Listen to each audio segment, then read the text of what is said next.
All right, welcome back, guys. We're talking about 10.2. In this unit, we're going to talk about tree diagrams and then Venn diagrams as well.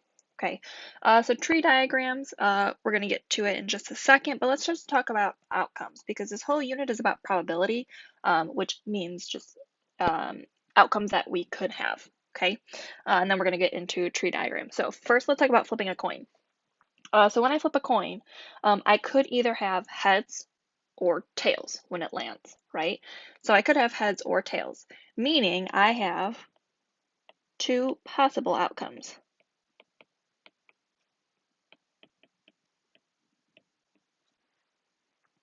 Okay, let's talk about rolling a dice. Okay, well, a dice is a regular dice is a six-sided. Okay, I have six sides of my die. Each of those sides has a number on it. Well, those numbers are 1, 2, 3, 4, 5, or 6, which means I have 1, 2, 3, 4, 5, 6 possible outcomes.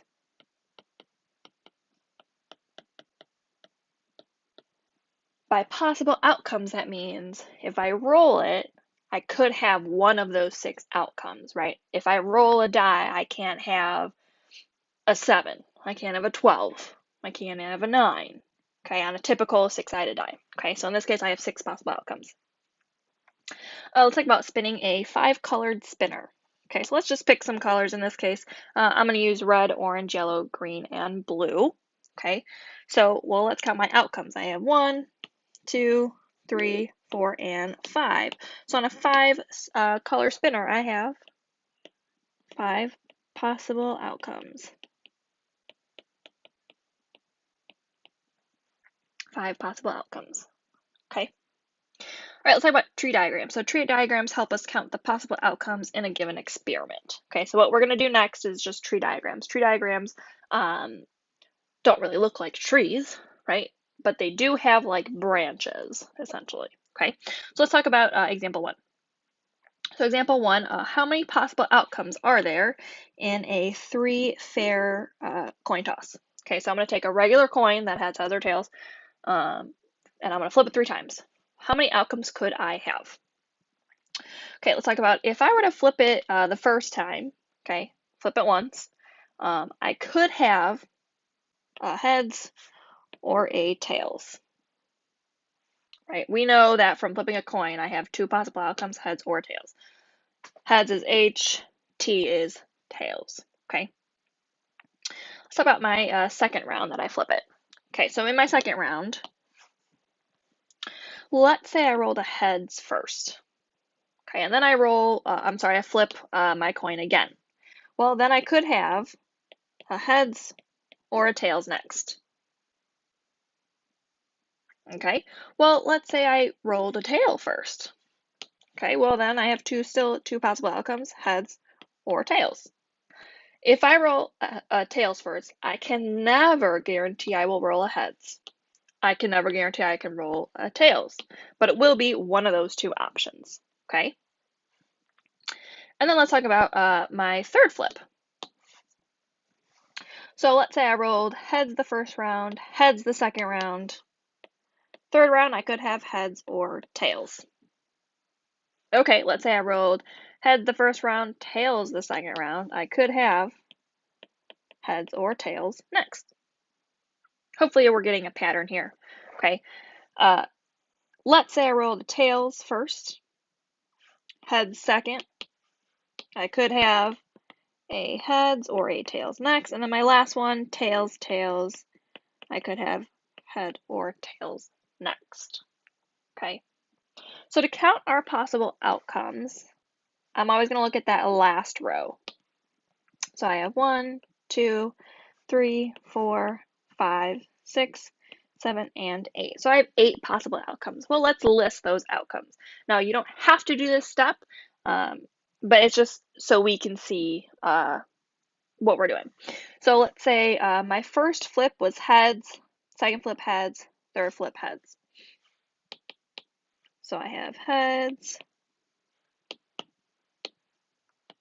heads, heads, and heads. Okay, let's say I did heads, heads, tails. heads, heads, tails. I'm going to go through the list. Heads, tails, heads, heads, tails, tails, tails, heads, heads, tails, head, tail, tail, tail, head, and then tail, tail, tail. These, again, are my possible outcomes. Again, I just listed them. This is what we did in the third row. So here I have 1, 2, 3, 4, 5, 6, 7, 8 possible outcomes, which is exactly what I got in my third row. So I have 8 possible outcomes.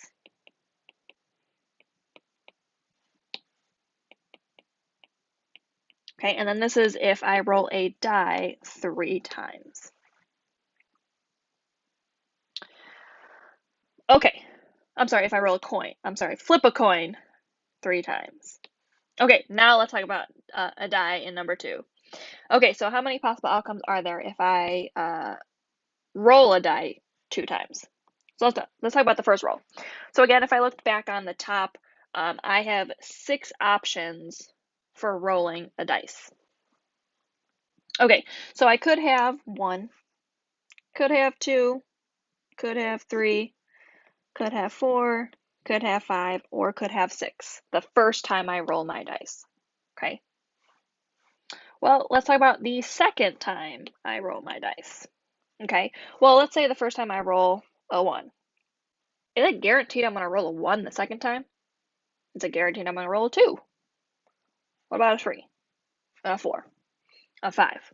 A 6? It is not. So I have 1, 2, 3, 4, 5, 6. 1, 2, 3, 4, 5, 6.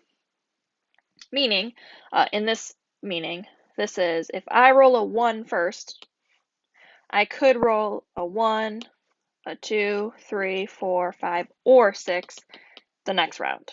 Okay, let's talk about if I roll a 2 first. Well, I could roll a 1, 2, 3, 4, 5, or 6. A 1, 2, 3, 4, 5, and 6. Again. Well, let's say I roll a 3 first. My second round could be 1, 2, 3, 4, 5, 6. 1, 2, 3, 4, 5, and 6.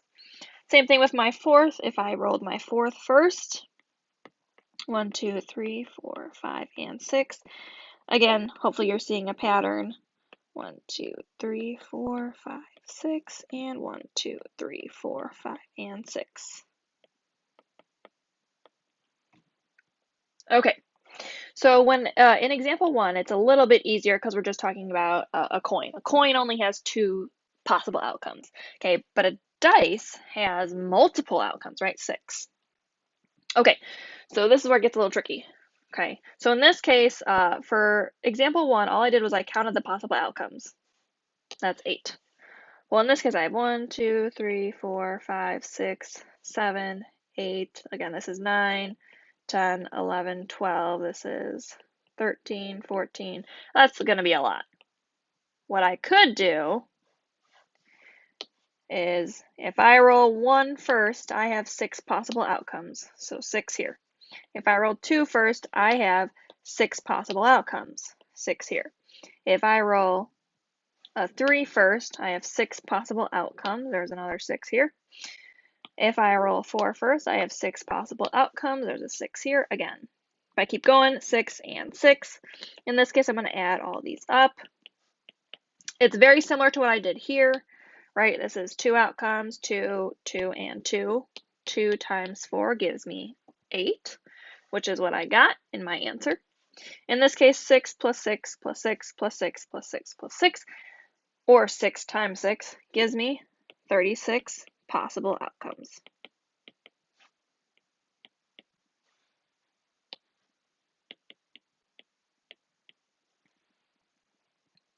Okay, so depending on what we're dealing with will depend on how many outcomes I could have. First one, we're talking about coins. Coins only have 2 sides. Dice has 6, okay?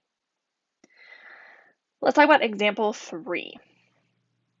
So example 3, you spin a 5-color spinner first, and then you flip a coin. How many possible outcomes are there? Okay, well, I spun my spinner first. Again, I have those 5 colors that I started off with. I had red, orange, yellow, green, and blue. So I have those 5 possible outcomes. Okay, then I flip my coin. Okay, so let's say I started with red first. Then I flip my coin. How many outcomes could I have? I could have heads or tails. There's 2 outcomes. Okay, let's say I flipped orange first, or spun orange. And then I flip my coin. I have heads or tails, right? I can't have some random side of a coin, the middle of it. I don't know if that's even possible. Okay. And then let's say I have yellow first. Okay, then I flip my coin. Again, I could have heads or tails. Hopefully you see the pattern, heads or tails. Heads or tails. Okay. So if I were to count all these, 1, 2, 3, 4, 5, 6, 7, 8, 9, and 10, I should have 10 outcomes. Okay, again, you don't have to do this step, but I am going to write out all the outcomes that I could have. So let's say I started off with red first, and then I got a heads. So RH, red heads. Then let's say I could have red tails. RT. Okay, let's say I started with orange first. Orange, I could have rolled or flipped a heads. I could have also flipped a tails. Same thing with yellow. Yellow, I could have flipped a heads. Yellow, I could have flipped a tails. Talk about green. Green, I could have flipped a heads. Green, I could also flip a tails. And then blue, I could flip a heads. I could flip a tails. Now let's count. 1, 2, 3, 4, 5, 6, 7, 8, 9, and 10. So I do have that 10 possible outcomes. Okay. What we just did here with this diagramming out and these little spread out, this is what we call a tree diagram. Okay. So it doesn't look like a tree, but we're almost like branching things off of one thing to another. Okay, so this is a tree diagram. Okay. Let's move on and talk about Venn diagrams. So, Venn diagrams. Venn diagrams help us organize information and then we'll answer questions based on the information. So for Venn diagrams, and I'm sure you've used Venn diagrams in English, maybe science, maybe social studies, just to brainstorm some stuff. So in Venn diagrams, we typically start with 2 circles. Okay, and then we start plugging in information within those circles.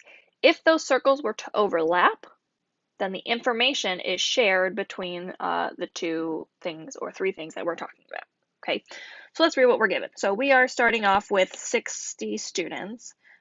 We were asking them if they take a foreign language or a math class. Okay, so it says that 45 students take a math class. And then we're given 30 students take a foreign language. And then we're given that 20 students take both foreign language and math.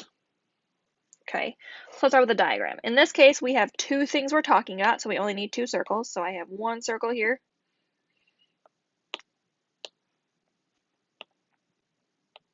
Make that a little bigger. Okay, I got another circle here. I'm gonna make a different color. Ooh. Okay, so in the pink circle, I'm talking about my math class. In the green, I'm talking about foreign language. I'm going to abbreviate that FL, foreign language. And then in the blue is both. Okay, so both is where my 2 circles overlap. Where they overlap is in the middle. So this is my both. Okay, so let's put in the information that we know. I'm going to always start with the both, just because that's what I do. So right now we are given that we have 20 students that take both math and foreign language. Okay, we're also given in the pink that 45 students take a math class. Okay, so we have 45 students. But we want the ones that only take a math class and that do not take both. So in this case, the 45 includes the both, but to get just math, we're going to subtract my both. My both is 20. So I should get 25 students that just take math. And let's talk about foreign language. So foreign language, we have 30 students that take a foreign language. Okay, 30 students. But that includes ones that also take math. Well, I don't want the ones that take math. I want just foreign language. So again, I'm going to subtract the both part, or that 20. I should get 10 students that take foreign language. Okay. So again, we started off with 60 students. Let's see if we have 60 students in this pile, okay, that are accounted for. So I have 25, 20, and 10. Wait, if I add those, they don't get me to 60. So which means there's some students that are not counted for. Okay, so I have 60 students. How many did I count for? So 25, 20, and 10. If I add those all together, I should get 55 students. Okay, those are counted for. I'm going to subtract those. I have 5 students uncounted for. Okay, well, if they're uncounted for, well, then that means they don't take math or foreign language. They take neither. If somebody takes neither, they actually go outside of the circles, just in this blank space. There's my neither. And now I have all my 60. So 25, 20, 10, and 5 gets me to that 60 that I started off with in the beginning. Okay, so be careful because you do have to account for the ones who are not in my circles if there are some that are not in there. Okay. All right, let's talk about our last example, example 5. So now we're going to use our diagram and we're going to fill in some answers or answer some questions that we have. So example 5, students were polled to choose which candy they like. So we have Starburst, which we have 22 students. We have Reese's, we have 20 students. In the middle here again, that's my both. But I also have this number out here. That number is students who neither like Starburst or Reese's. So this is neither. Okay, let's talk about how many students were polled in total. Well, in total, all I'm going to do is add those 4 numbers up. So I have 22 plus 15 plus 20 plus 10. Okay, when I add those up, I should get 67 students were polled. So 67 students. Okay, next question. So how many students like Starburst and Reese's? So how many like both? Well, in this case, it gives it to me. I know what that one is. That is 15 students.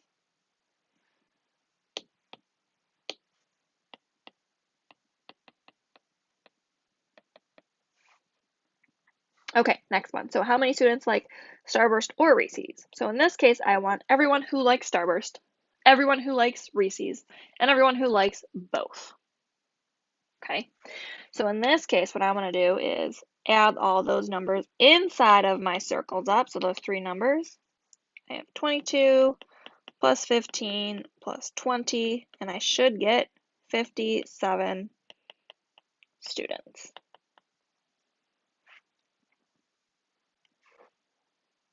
Okay, and then our last one, how many students like neither Starburst nor Reese's? Well, in that case, that's that outside number there.